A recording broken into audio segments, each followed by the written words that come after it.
It has only been the last year where we've actively been involved in scoring music, creating music for the game. The inspiration for the music comes from the characters in the game. There's two main characters. You play as this little boy Monroe, and you also get introduced to this preposterously self-absorbed king that inhabits the world that you discover. And the idea of the music is to give you the sort of emotional understanding of what it's like to be Monroe and what it's like to be the king. The music as you're playing is constantly evolving, so it's never quite the same. You'll never play this game twice and hear quite the same balance of background music. And the idea there was that the music isn't just background music. It's part of the world. It's part of how you feel when you play it. It's part of how your character feels. We didn't want those two things to be separate. We wanted to feel like it was all one experience.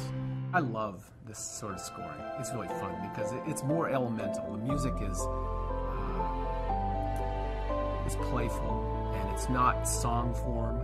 So, you know, it's not A, B, A, verse, chorus, verse, chorus. It's just much more free-flowing. It's fun. The music is also your guide through this environment. So it functions in more literal ways, like it alerts you when there's danger in certain areas. But it also provides an emotional backdrop to the game that is meant to evoke what this world feels like. I collaborated with Peter Scaturo, music supervisor at Sony, who had seen some of my previous work.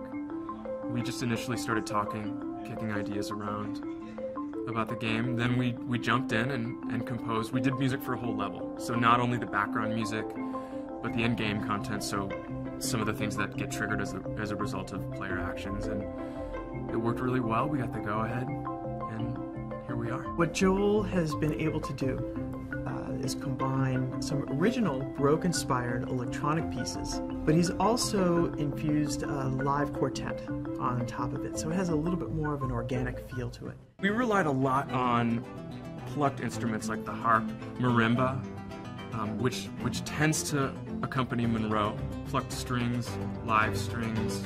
We chose synthesizer sounds that really complemented our acoustic palette.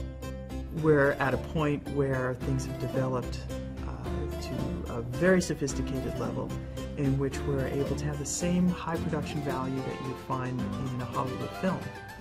We also have the unique aspect of making the music interactive. That's the future of video game music.